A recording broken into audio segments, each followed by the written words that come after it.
Before we get into today's episode, let me ask you something. Do you know what your current level of English really is? Understanding your level is crucial to tracking your progress and ensuring your hard work is paying off. That's why I've created a quick and easy English level test that you can take right now for free. Find out your level instantly. Just head to thebritishenglishpodcast.com/testme or check the link in the show notes.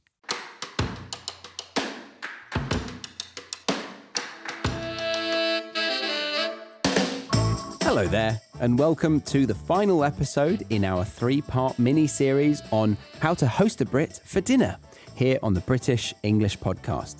I'm Charlie Baxter, your guide to all things British, and today we're wrapping up things with a bit of pud for those with a sweet tooth and a cuppa for those who truly deserve it. We've already gone through how to invite a Brit for dinner, what to serve for the main course, and how to keep the conversation flowing.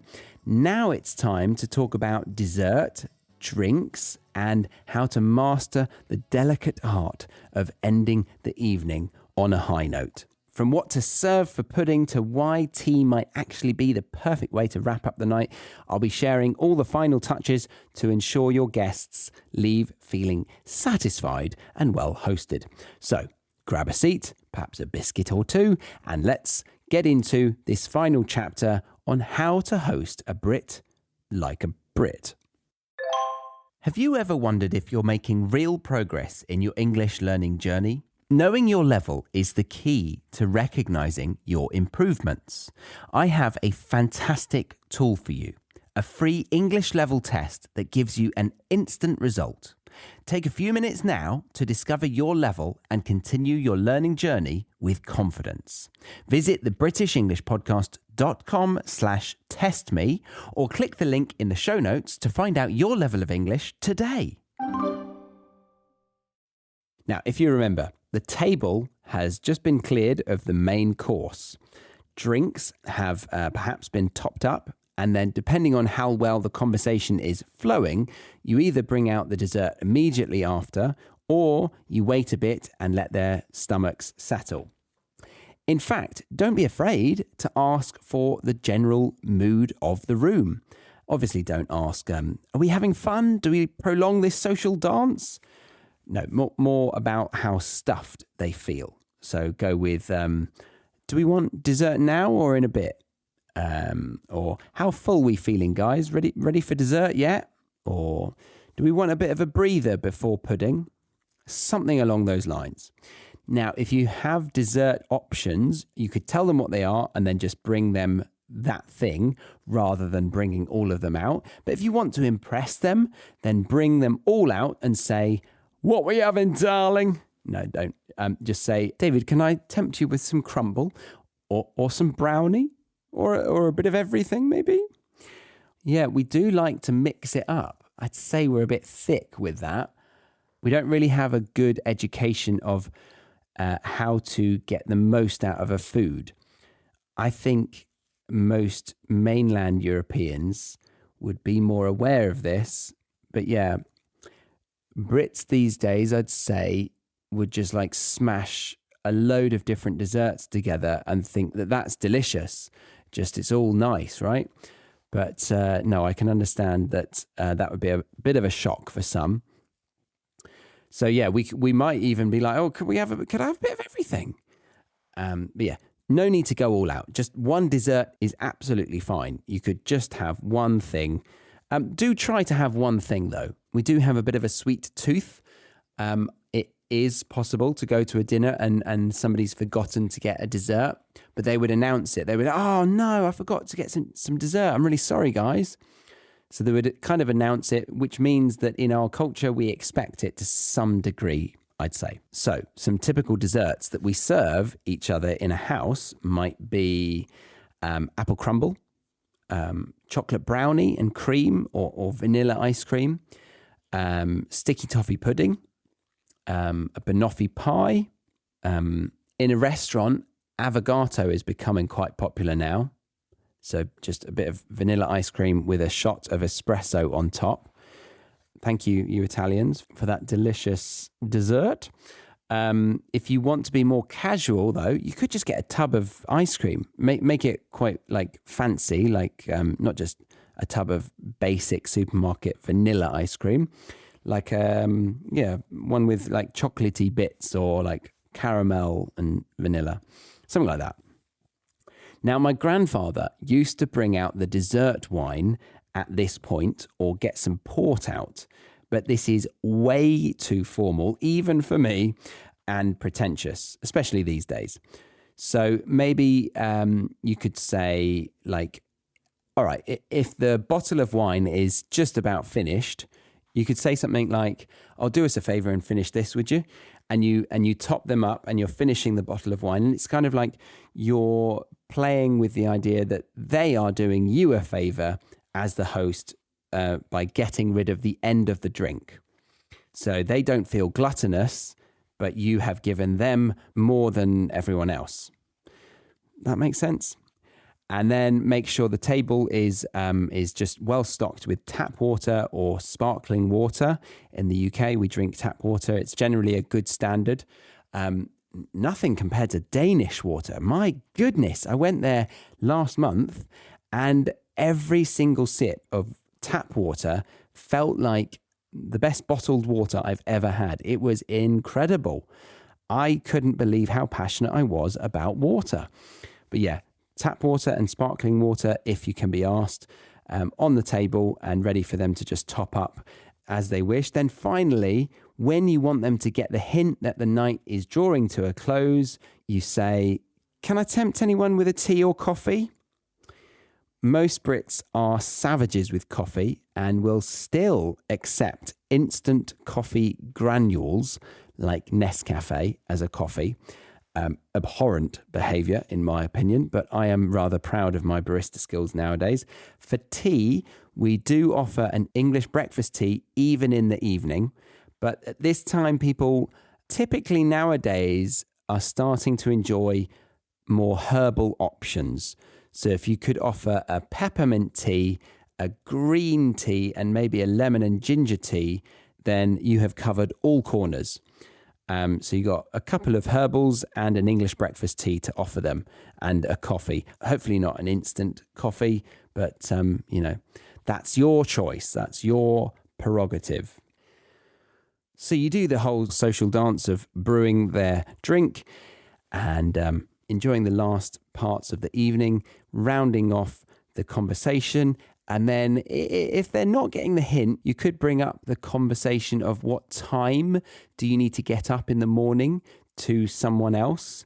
So like your partner, if they need to get up at 6 a.m, you could say, "Oh, what time do you need to get up in the morning?" or something like that. That's a little bit obvious. Maybe ask it to them. You could ask them and then they might ask you.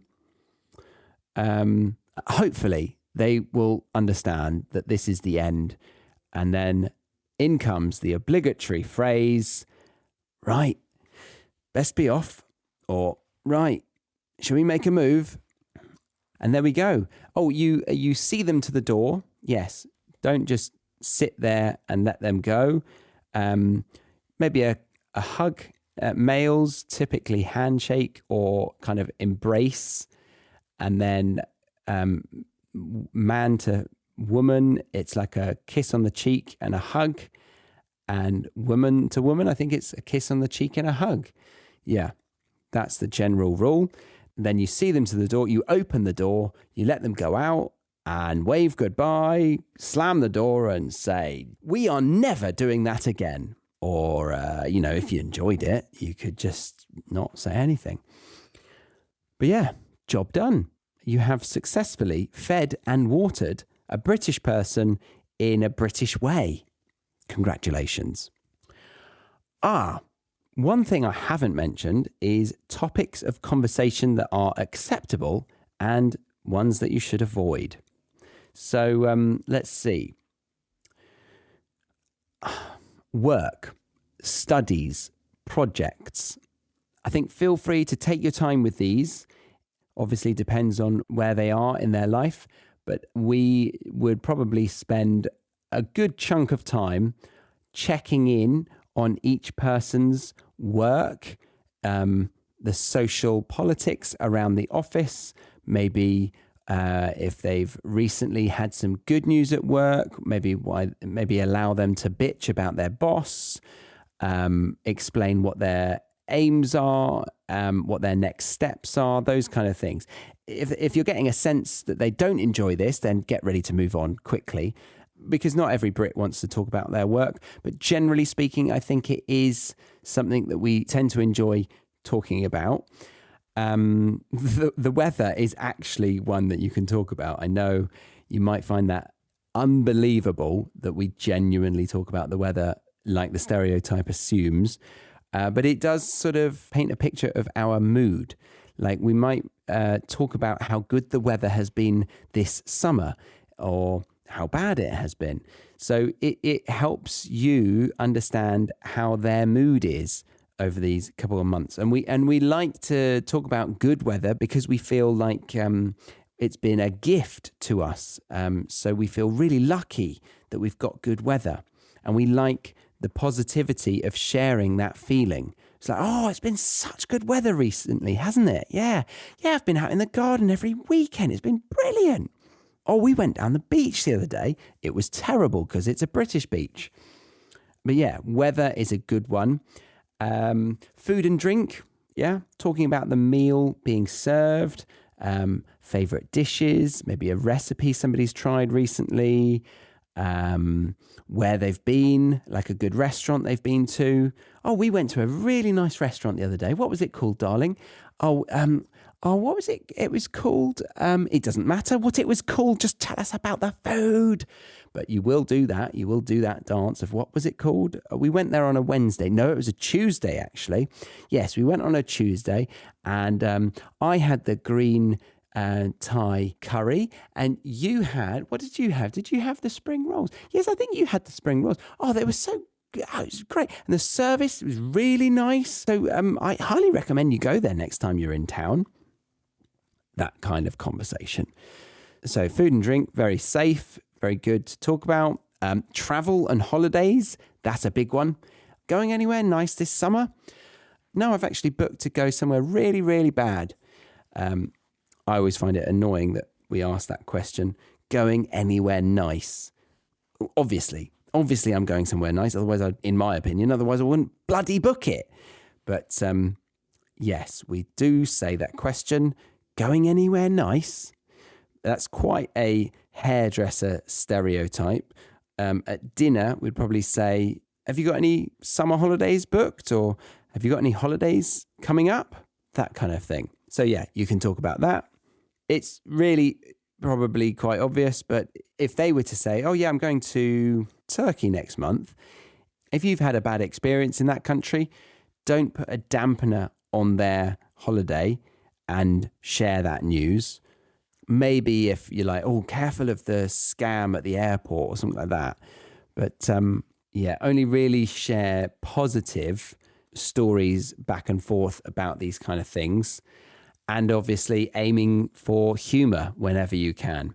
If you've got an anecdote that you want to share that you're comfortable telling, or you think it will get a laugh, then definitely try to get that in. But always make sure that it's like a natural segue from the conversation. I know I'm just bleeding into just how to be a human, but it's inevitable when talking about how to host a Brit for dinner. The Brit is also a human, right? So yeah, we've got work, the weather, food and drink, travel and holidays, hobbies and interests. You can talk about them. Local events, like things going on around the local area. Current affairs. Maybe you could talk about like the royal wedding that just happened, or something around that kind of level. You could talk about that. But as soon as you get into news, it's a minefield because everyone's so divided in the world right now. It's quite controversial. News is kind of brainwashy, so it depends on what news they're listening to. It's a real tricky one these days. If you want a real conversation and you don't want to just go surface level, I would look at self-development. I think globally, English speakers are generally all very happy to talk about improving one's self. So, I was listening to a podcast the other day and they said about doing this, and this for a happier version of yourself, or like being a bit more mindful, or getting a bit more productivity out of the day. Sharing those kind of things is generally accepted. Things to avoid, however, politics, religion, money, personal problems or health issues. I mean, it depends how close you are with health issues.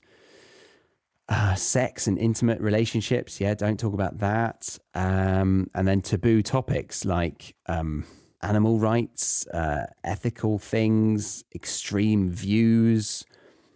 All of those, they're best left for a different setting, if at all. So politics, that's probably one that some cultures are like, what? You don't talk about politics at the table? But I'd say that we don't really do that. If we do, it gets a bit heated, and those that do have a strong opinion of politics in general will be the ones that will just lead this monologue, and then the others will just sit there and just nod along. Like, it would be rare to have a room full of people who are interested in talking about politics and that they all share fairly similar views. So rare for that. One thing I didn't mention, if you've read a good book recently, or if you've been to a good show, a cinema, what you've just recently watched on Netflix, that's a good one to talk about.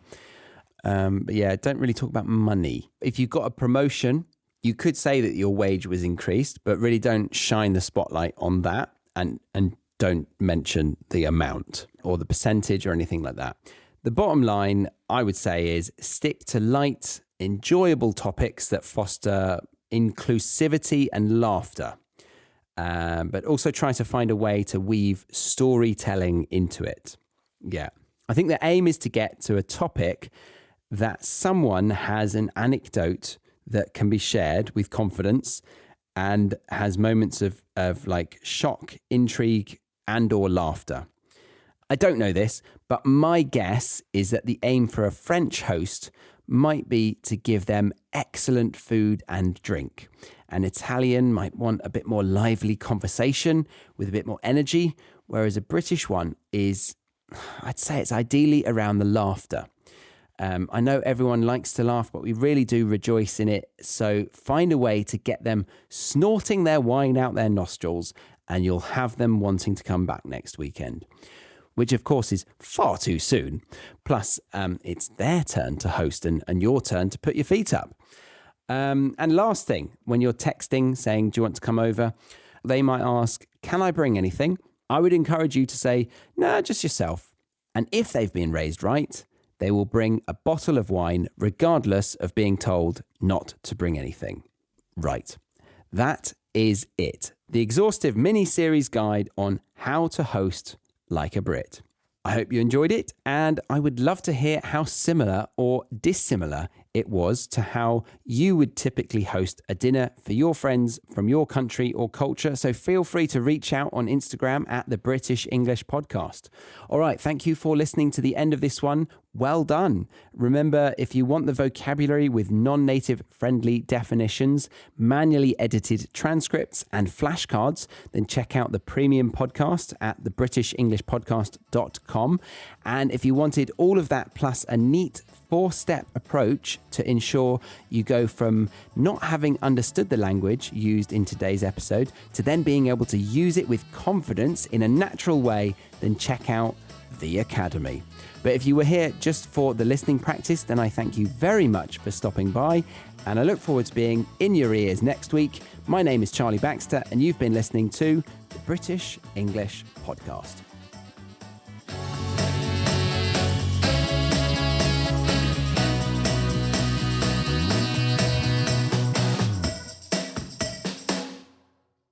Thank you for listening to today's episode. Before you go, make sure you know where you stand in your English learning journey. I've created a free English level test that you can take right now to find out your exact level. It's quick, easy, and gives you instant results. Head to thebritishenglishpodcast.com/testme or check the link in the show notes.